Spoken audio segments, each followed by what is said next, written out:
the next area, we are going to talk about some of the terminologies in the DevOps cycle.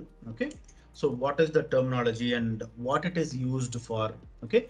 And what are the majority, what is the majorly used software for that particular process? Okay. We will see that. We will see that in detail. So for that, first let me show you what are the general steps in a general software delivery process. So basically, you will have a planning stage where the project plan will be created. Okay. And the project plan will be divided into multiple tasks and sprints and other things. And it will be uploaded to a system where people can get knowledge of or get the information about the task, and they will be doing it. And once the task is completed, they will come and update the task on the system. Okay. So they will have planning tool, and then they will update the planning using a collaboration tool. Okay. So it will be a collaboration tools like a centralized system like Jira or team system. So like that, people will be doing that. And next is your coding phase. So this is where you will start coding the application. And after that, you will be writing unit test cases, and you will be executing the unit test so that you can ensure that you are not having any unit test related issues on your application. And after that, you will be building the application. When I talk about building, so you'll be compiling with some compiler, and after that you need to be creating a binary file, so that binary file will be deployed onto the target system. After the application is deployed onto the target system, you will be testing the application. So it will be a normal functionality testing.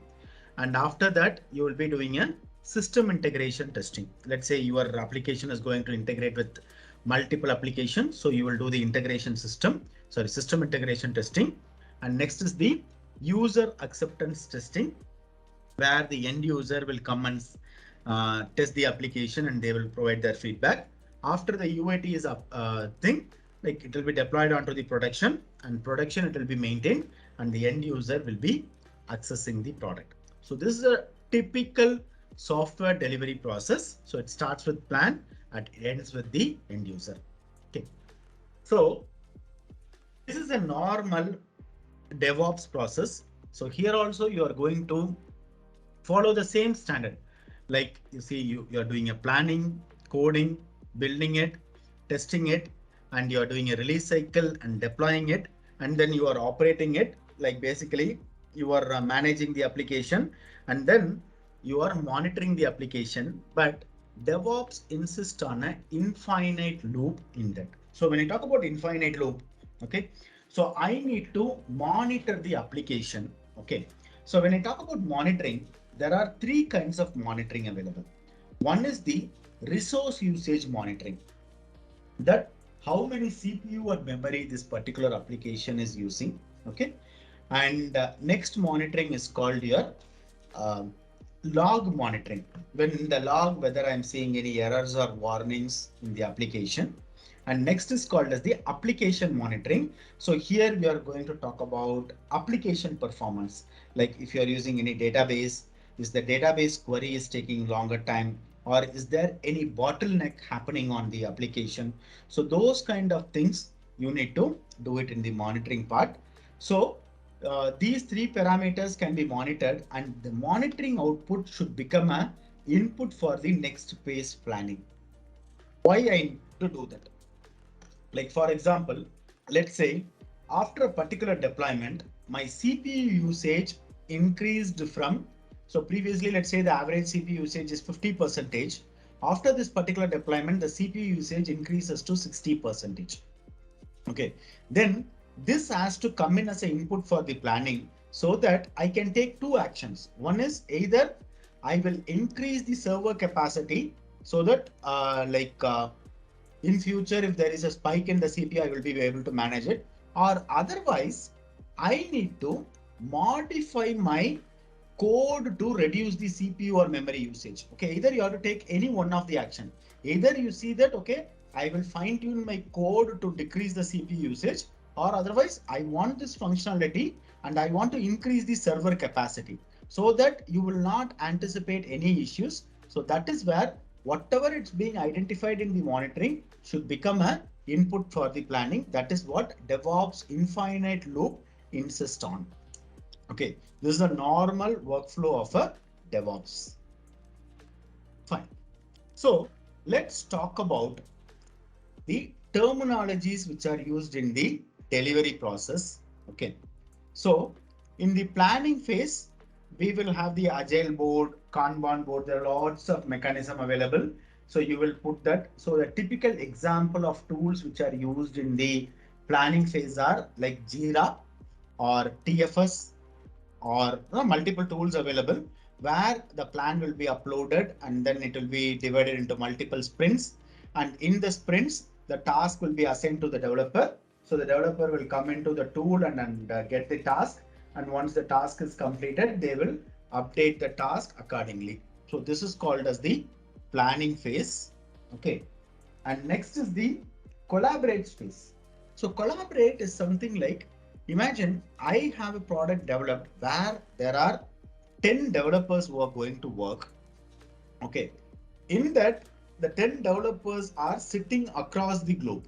Okay. Imagine they are not sitting in a single area and doing that. So that is where the collaborate is going to become a very key point. Like let's say the complete project, there are 10 modules available. So 10 developers working on the 10 different modules. Okay. Once they are done with the work, they need to collate all the codes in a single area. Okay. And then from there, I want the process to be started. That is where the collaboration comes into picture. So the tool used for the coding collaboration is called Source Control Management Tool. In short form, it is called as the SCM. Okay.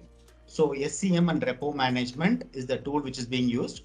A typical tool which are being used in the market is called Git based system or SVN. So the major people are using are like GitHub. GitHub is like a freemium kind of tool and it is available for open source at the same time it is available for the enterprise. And there is one more thing called GitLab. So GitLab is like it is also available in both enterprise and open source model, but the majority is a open source community. Okay. And then next is called your Bitbucket. So Bitbucket is a tool from the company called Atlassian, and most of the organization who is using Atlassian should uses that scenario. So this is the typical use case of it, like um, source control management for collaboration within the developers, and the tools majorly used are GitLab, GitHub, um, Bitbucket, and then SVN is also some of the companies we are using it. We'll talk about that in detail when we go into the Git. And the next thing is called your unit testing. Okay. So once the coding is done, you need to execute the unit testing to like check the code coverage, whether all the pieces of the code are covered. And I have checked all the possible logics in my code. So that is where unit testing comes into picture, where we have unit testing automation tools like JAnt, Enant. Okay, those kind of tools will automatically exit the unit test cases, and then it will give you a result. Based on that, you can take that further. Okay. So this is the unit testing automation tool. Like typical example are JAnt, Enant, and lots of other tools are available. And next is the build automation tools. Like you need to compile the code using the particular compiler. If it is a C program, you need to use a C compiler. Java program means you need to use a Java compiler. Or if it is a .NET, you need to use the .NET build agent, build command to build the application so that you will get the binary file. So the binary file can be executed on the target server. You can use it. Okay. So there are tools like Ant, Maven, Gradle. So these are the tools which help you to automate the application build process. That is on the building part. And next is the deployment process. So once the binary file is with you, you need to automatically deploy the binary file into the target machine. Okay. So that is where like there are lots of deployment tools available. People normally use shell scripting. Okay. Or there are tools for deployment like Rundeck and other tools which can automatically deploy the application. and even configuration management tools also comes into picture. Okay, so this is the uh, automatic deployment of the binary file into the target. So from the source control management till the deployment, automating this process is called continuous integration. Okay, continuous integration is a process when a developer checks in a code. Okay, I have a process which automatically fetches the code, run the automated unit testing, automatically build the application, and the binary file will be transferred to the dev environment. And in the dev environment, it will be deployed. That process is called as the continuous integration. Okay, and after the product is deployed in dev, okay, I'm automating my testing process using some testing tools like Selenium or Cucumber. So like that, I'm testing the complete end-to-end testing of the application. Let it be the functionality testing or let it be the system integration testing. All those test cases, I'm writing it and automating that. Once the testing is successful, I'm deploying this to the next environment. Let's say after dev, you have a QA environment. So once the testing is successful on the dev, I'm deploying this to the QA. Then I can call this as a continuous delivery process. Okay, so this is called the CI/CD. In DevOps, the majority of the word used, the terminology used is called CI and CD. Continuous integration is automating the application deployment till dev. That's called CI. And after that, executing the test case and automatically deploying it to the next environment is called as the continuous delivery or deployment. I will tell you the difference between the continuous delivery and deployment. And after that, the application will be deployed into the prod. Okay, and it will be go to the end user. There are other typical informations available. One is called as the configuration management. So till now we have talked about migrating the code to the next environment, right?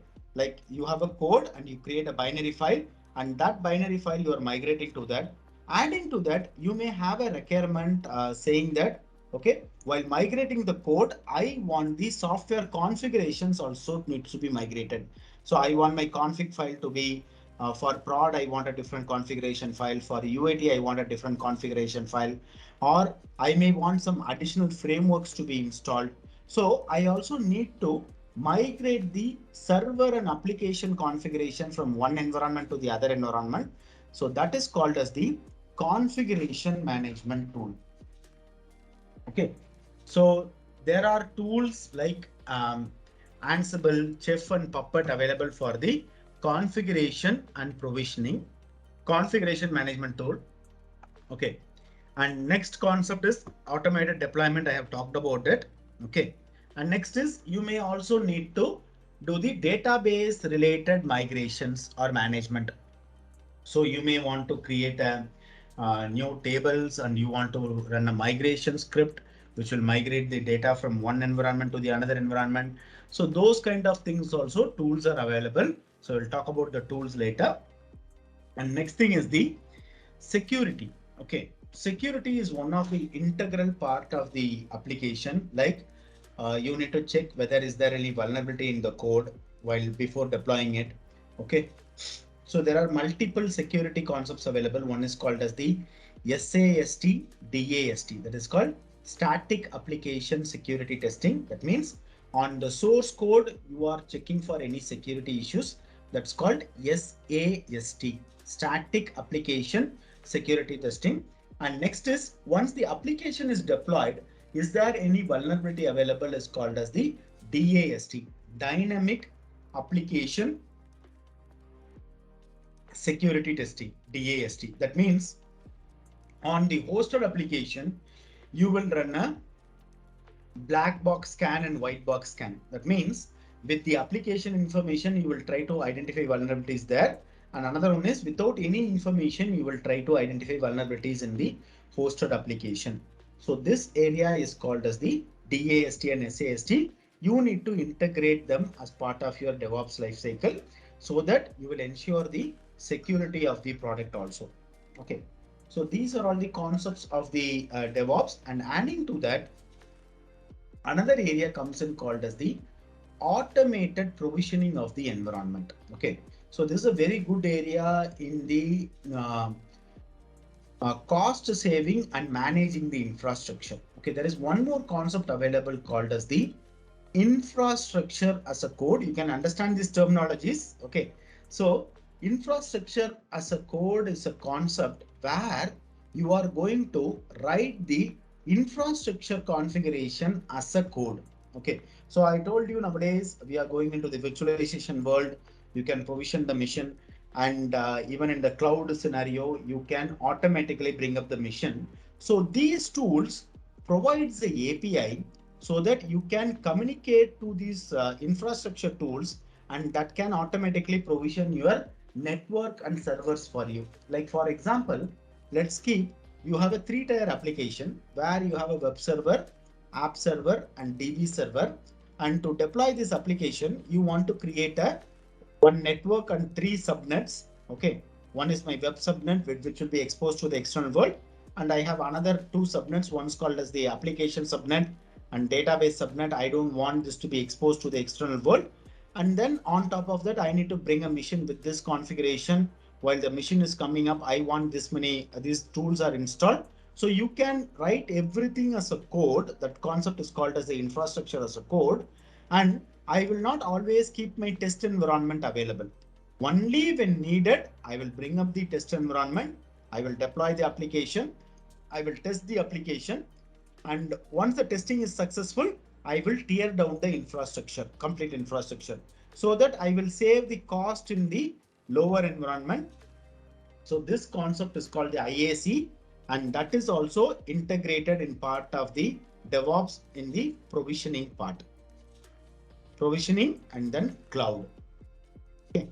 So this concept is called as the provisioning and cloud, and then another terminology there is called IAC, infrastructure as a code.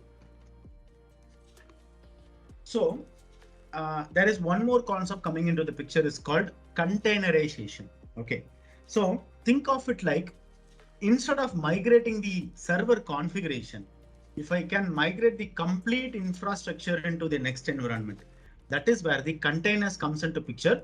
We are going to talk in detail about the containers and things. So there I will explain more. So as of now, think of it like you have a virtual machine. Okay, and when I want to migrate the code, instead of migrating the code, imagine you are migrating the server from one environment to the another environment. So that concept you can think of it like containers. Okay, so instead of just migrating the code and the configuration, you are migrating the complete server into the next environment. That concept is called containerization. We are going to talk in detail about that in the day 4. Okay, so the next concept I want to talk about is called what is the difference between continuous integration and then the continuous delivery, and there is one more concept called continuous deployment. Okay, so continuous integration is something like you have a automation developed between like the developer developing the code, and then you are running the testing till the product is deployed into the dev environment, and you are automating the testing. That is called as the continuous integration concept. And continuous delivery is something like once the testing is successful, you are taking it to the next environment. That is called as the continuous delivery. And if you have this process automated till production, that is called continuous deployment. Okay, continuous delivery, you can just imagine it like till UAT, if you have the automation, you can call it as a continuous delivery. If you have the automation till production, that is called as the continuous deployment.